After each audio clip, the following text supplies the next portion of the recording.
Havia duas críticas, porém, que eram feitas a essa cláusula de boa-fé do artigo 422. A meu ver, ambas improcedentes. A primeira delas é de que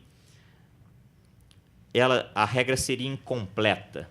O que é que diz o artigo 422? Diz o seguinte: os contratantes são obrigados a guardar, assim na conclusão do contrato como em sua execução, os princípios de probidade e boa-fé.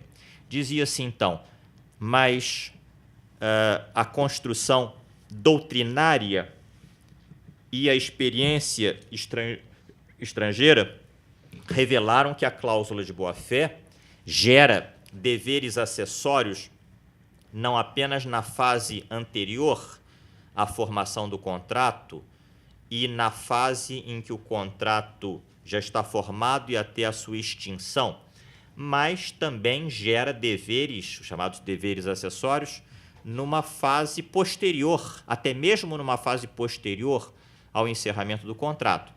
E isso é muito claro naqueles casos em que um dos contratantes recebe, por força do contrato, em que a ele se dá acesso a conhecimento de coisas sigilosas, por exemplo, segredos de indústria que lhes são transmitidos em virtude do contrato pelo outro contratante. E é claro que, encerrada a relação contratual, existe um dever que decorre da cláusula de boa-fé, em virtude do qual, embora encerrado o contrato, aquele contratante ao qual se transferiu aquele tipo de conhecimento deve guardar sigilo em relação a ele. Não é pelo fato de o contrato se haver encerrado que ele pode, no momento seguinte, sair por aí tornando públicos aqueles conhecimentos adquiridos por força de uma relação contratual encerrada. Apenas para lhes dar um exemplo muito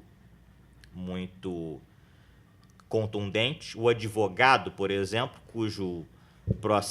que conduziu uma determinada causa até o final, não pode, por força do encerramento da causa e do consequente encerramento do contrato de mandato, tornar públicas as revelações que foram feitas, por assim dizer, em confessionário pelo seu ex-cliente. Então, esse dever de sigilo que surge numa série de relações profissionais, numa série extensa de relações profissionais, é uma das possíveis decorrências da manifestação do dever geral de boa-fé num momento posterior ao encerramento da própria relação contratual. Mas se dizia, então, mas a fórmula do artigo 422 do novo Código Civil não diz isso, porque só se refere à conclusão do contrato e à execução do contrato, silenciando em relação à fase que vem depois do contrato, a fase que se segue ao contrato, ao encerramento do contrato, perdão. Mas é preciso aqui, novamente, recorrer ao direito português, porque no direito português, o dispositivo do Código Civil português que cuida da boa-fé objetiva tampouco faz menção à sua incidência no momento posterior ao encerramento do contrato. E nem por isso os autores portugueses, com muita tranquilidade, deixaram de ver naquele dispositivo a base legal de direito positivo para identificar no ordenamento português a possibilidade de invocação da cláusula geral de boa-fé para casos como estes de que estou tratando. Então, aqui nós teríamos, por assim dizer, a piada do português, mas ao contrário, né? Quer dizer, nós, com um texto semelhante ao do direito português, seríamos incapazes de enxergar aquilo que os autores portugueses enxergaram sem muita dificuldade. E eu cito a esse respeito o livro do professor Menezes Cordeiro, da boa-fé no direito civil, que é um livro que, a meu ver, é uma bíblia, mais ou menos o dobro, tem o dobro da extensão desta edição do Código Civil, tem acho que 900 páginas mais ou menos, foi publicado originalmente em 2 volumes, depois esses 2 volumes foram reunidos num só, que é um livro que, salvo engano, é mais citado do que lido. mas que, de qualquer maneira, é um livro extremamente erudito. Com base em princípios, né? Sim, é um livro extremamente erudito. As notas de rodapé, por vezes, são mais extensas do que o resto da página, mas que, de qualquer maneira, expressa com muita clareza esta ideia, a de que, no direito português, existe um dispositivo legal com redação semelhante à do nosso artigo 422, por força do qual é possível extrair a ideia de que a cláusula geral de boa-fé tem aplicação mesmo no momento posterior ao encerramento do contrato. Eu acho que esse ensinamento pode perfeitamente ser transportado para a nossa realidade brasileira. E uma segunda crítica que se fez ao artigo 422 foi a de que ele não especificava se a regra geral de boa-fé era uma regra cogente ou apenas ou meramente dispositiva. Essa foi uma crítica formulada por alguns eminentes professores e doutrinadores na época da promulgação, na época da aprovação e depois da entrada em vigor do novo Código Civil. Mas, a meu ver, essa crítica é improcedente ictu oculi, prima facie, porque me parece óbvio, até pela colocação do artigo 422 nas disposições gerais sobre contratos, me parece muito evidente, muito óbvio, muito patente que essa regra é uma regra cogente, que ainda que os contratantes, num determinado contrato concreto, enunciassem uma regra em sentido oposto, ou seja, dissessem que para aquele contrato não poderá ser invocada a cláusula geral de boa-fé do artigo 422, mesmo que isso acontecesse, esta regra contratual deveria ser considerada nula. Então, essa crítica, a meu ver, é de todo improcedente e não vejo razões para imaginar que a regra do artigo 422 pudesse, de algum modo, ser considerada meramente dispositiva. Ela é uma norma evidentemente cogente. É claro que essa norma da cláusula que encerra a cláusula geral de boa-fé, do artigo 422, e em matéria de interpretação do artigo 113, começou a ser usada de maneira muito criativa, mas, a partir de um determinado momento, criou-se uma superutilização da cláusula geral de boa-fé, e a qual passou a ser usada para resolver qualquer problema. Ela se tornou, por assim dizer, uma espécie de panaceia para todos os problemas. Um elixir capaz, como o elixir de amor da ópera do Donizetti, capaz de curar todos os males. E essa crítica foi muito bem formulada, a meu ver, por um eminente civilista, que é o professor Anderson Schreiber, que tem um livro precioso sobre comportamento contraditório, sobre o chamado venire contra factum proprium, no qual ele faz esta observação, a de que o princípio, a cláusula geral de boa-fé tem sido empregada, por vezes, de forma um tanto errática, de forma um tanto aleatória ou arbitrária, em casos nos quais a sua invocação se mostra evidentemente inadequada, imprópria. Em casos, e ele demonstra isso, nos quais, a rigor, a solução seria muito mais simples, prescindiria totalmente da invocação dessa cláusula. Então, se de um lado existe a virtude da consagração ou da enunciação desse princípio no Código Civil, por outro lado, existem os riscos decorrentes da sua utilização exagerada, da sua superutilização. É preciso que o juiz se contenha um pouco na sua sanha criativa e não se valha dessa cláusula aberta, desta e de outras cláusulas abertas do Código Civil, sem que haja uma efetiva necessidade para tanto. Tem que atuar com grano salis. Com grano salis, exatamente, com cautela, com prudência, que é uma virtude que se exige do bom juiz. Mas, enumerados alguns dos acertos do Código Civil, ou pelo menos enumerados aqueles pontos em que eu pessoalmente identifico acertos do Código Civil, passo então à parte dos desacertos. E, evidentemente, nós poderíamos passar não apenas uma manhã, mas várias manhãs, ou um semestre inteiro, enumerando os vários desacertos, né? E cada intérprete tem a sua lista pessoal de acertos e desacertos, eu tenho a minha, e vou aqui indicar alguns pontos em que eu acho que o Código Civil foi particularmente infeliz. E repito e insisto, esses desacertos têm-se, a meu ver, acentuado ao longo do tempo. E a minha experiência profissional, eu já tenho quase 30 anos de profissão, me revelou uma regra, não sei se o desembargador Roberto de Abreu Silva vai concordar, mas acredito que sim. Toda norma jurídica que gera uma pluralidade de interpretações é uma norma jurídica defeituosa. É claro que, quando, em geral, a norma jurídica gera pelo menos duas interpretações, né? Porque nós, juristas, somos dados a especulações. Mas quando gera três ou mais, aí o defeito não é do intérprete, é da norma.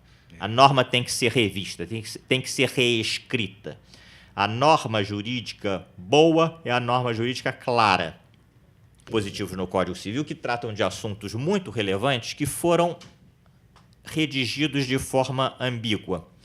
E eu começo por um dispositivo relevantíssimo que está na parte do direito das obrigações. É o artigo 406, que cuida apenas e tão somente da taxa dos juros moratórios.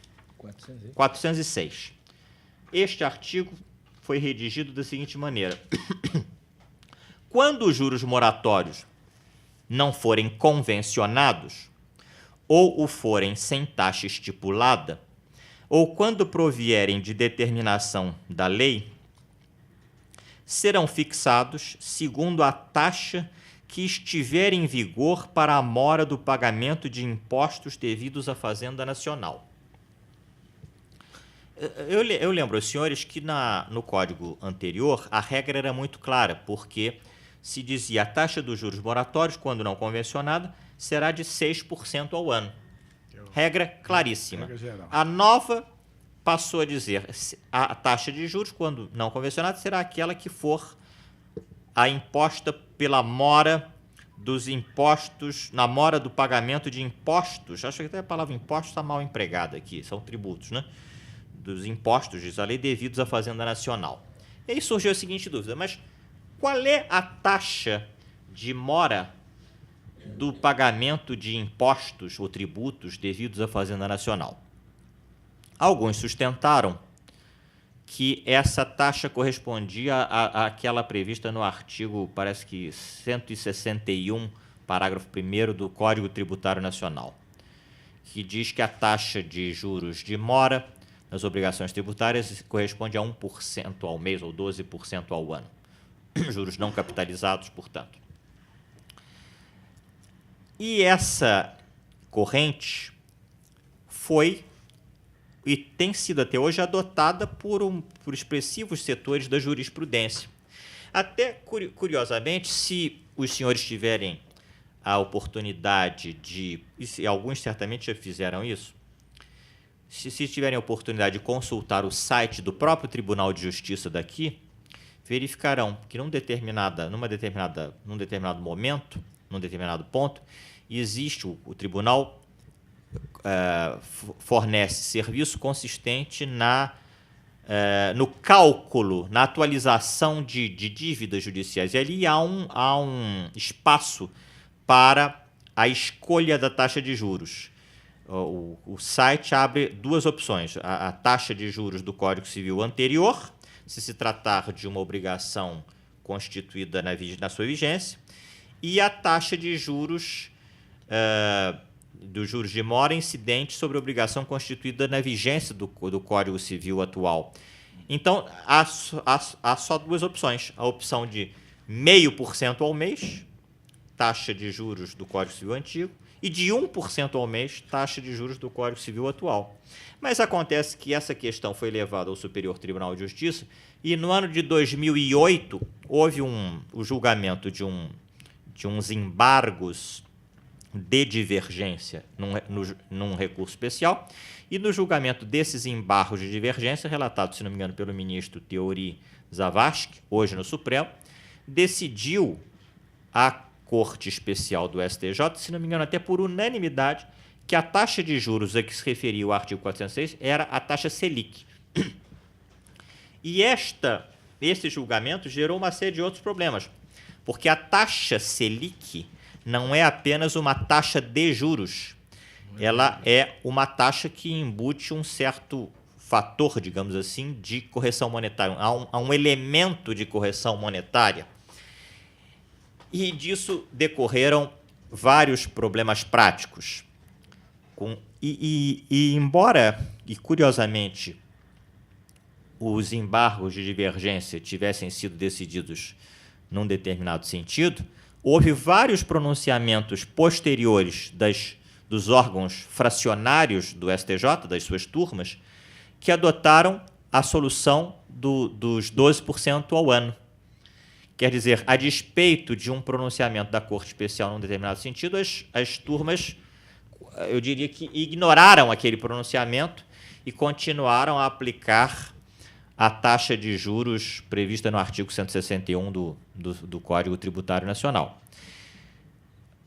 E houve, ao longo desses últimos anos, vários julgados divergentes, porque ora se adotava uma solução, ora se adotava outra solução. E é claro que se o órgão encarregado de ditar a última palavra a respeito da legislação infraconstitucional tem no seu próprio interior divergências tão acentuadas e tão reiteradas, tão permanentes, digamos assim, é claro que a norma é defeituosa, deveria ter sido corrigida.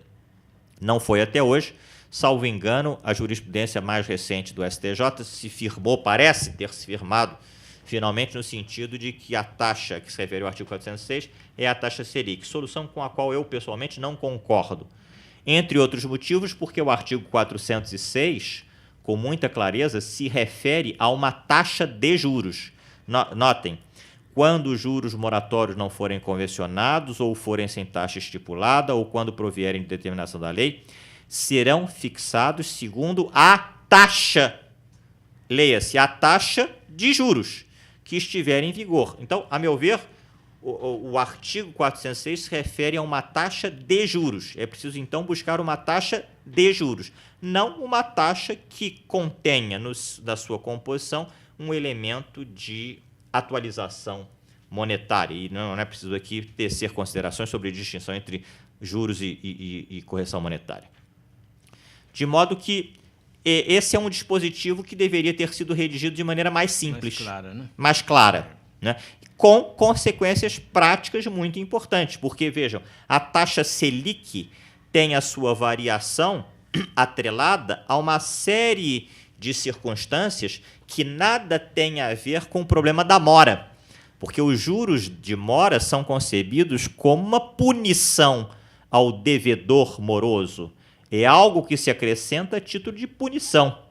Mas o valor da taxa Selic varia de acordo com uma série de critérios de política monetária, até de política econômica do governo.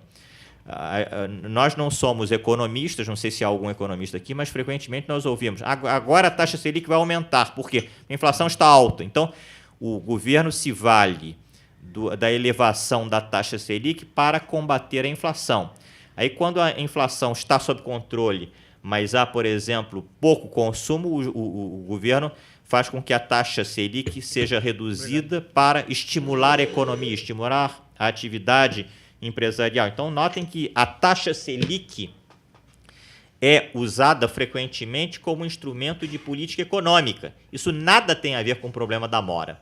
Então, eu, pessoalmente, acho que a melhor solução é aquela que lê o artigo 406 como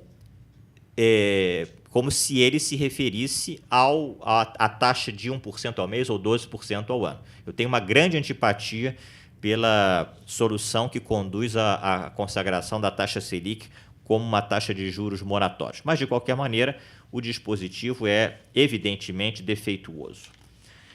Nas relações entre pessoas, evidentemente, não pode ser aplicada a Selic, em tese, não é isso? Eu também acho que não. E a tendência ou é 0,5% ou é 1%. Aí também tem que trabalhar mais com a jurisprudência mesmo, em casos concretos, né? Porque não se tem uma definição legal de forma clara. Exato. Bom, um outro capítulo em que eu acho que o Código Civil foi extremamente infeliz, e essa opinião é compartilhada pelos especialistas, é o das sociedades, o do direito das empresas.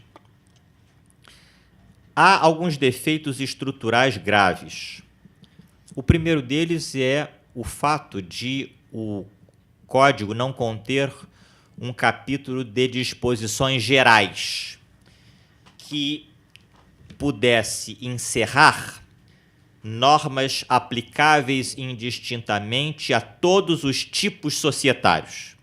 O Código se ressente da ausência destas disposições gerais, com consequências, a meu ver, desastrosas. Por quê? Porque o Código, ao invés de conter um capítulo de disposições gerais, descreveu um tipo societário, que é o da chamada sociedade simples.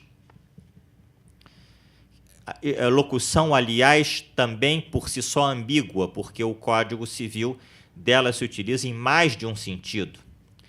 Ora por oposição à sociedade empresária, ora como um tipo societário.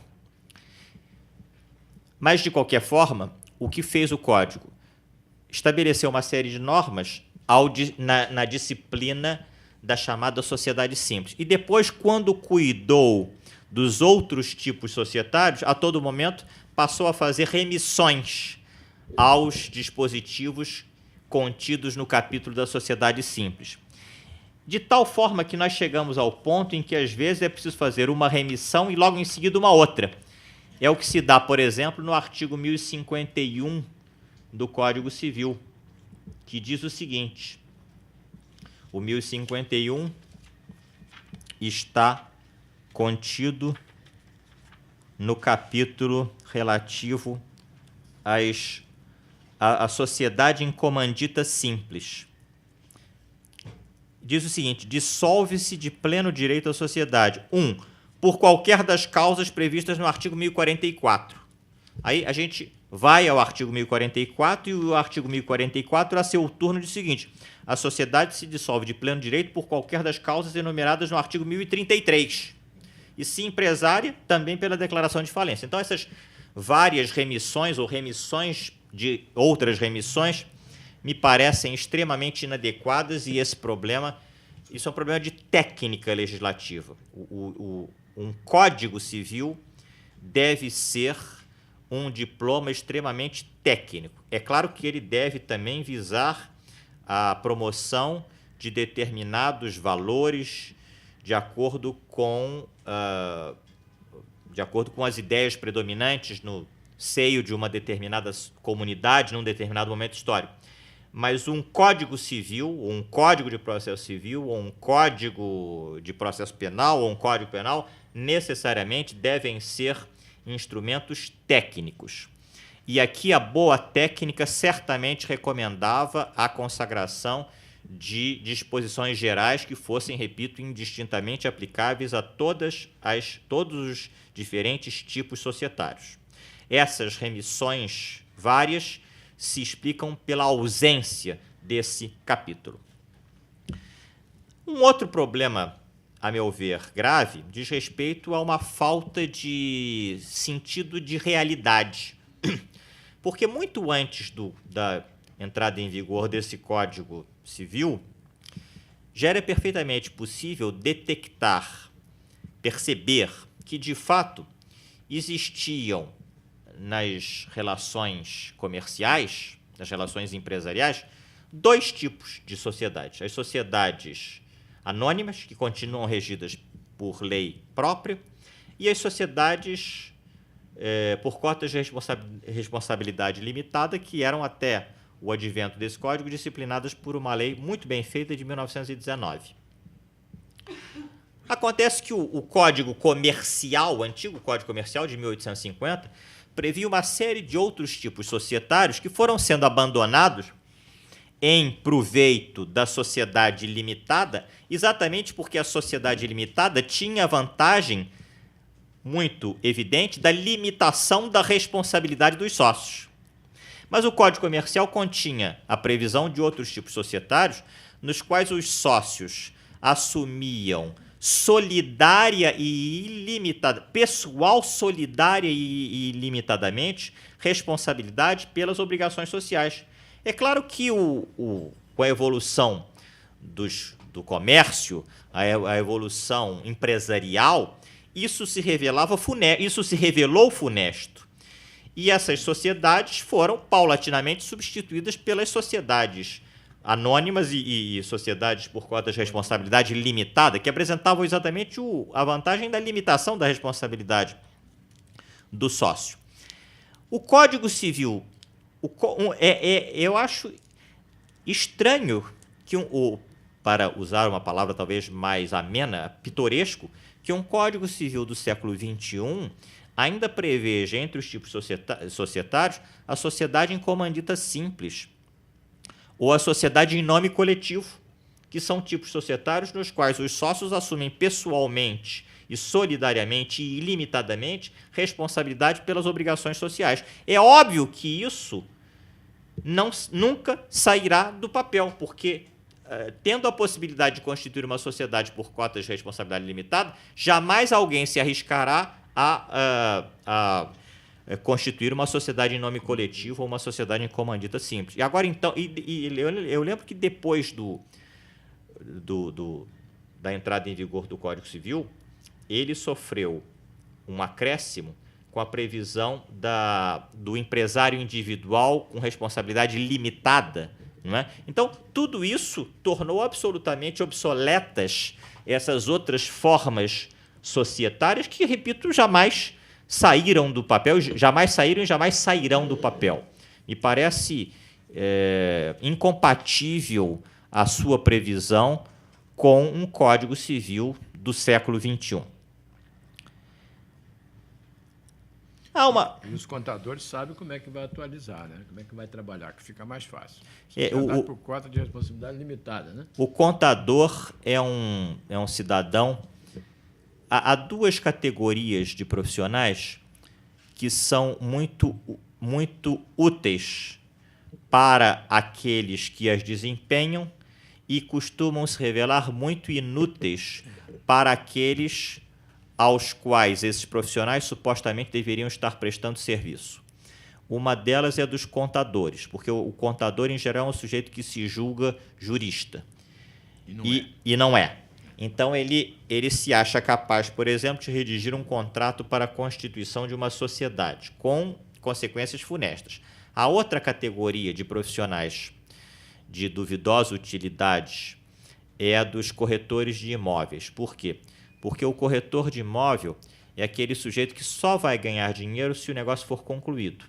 Então, ele pressiona muito o potencial, sobretudo o potencial comprador. Ele faz de tudo para que o potencial comprador compre o imóvel. Quando o negócio se conclui, ele, corretor, recebe a sua remuneração. E aí desaparece do mundo. Se depois o negócio der algum problema, o corretor já não mais estará presente. Ele desaparece, né, como num passe de mágica, e aí não assume responsabilidade nenhuma por conta daquele negócio. Então, são os dois profissionais cuja atividade tem muita utilidade para eles próprios, mas que tem pouca utilidade para aqueles aos quais eles, em teoria, deveriam estar prestando serviço.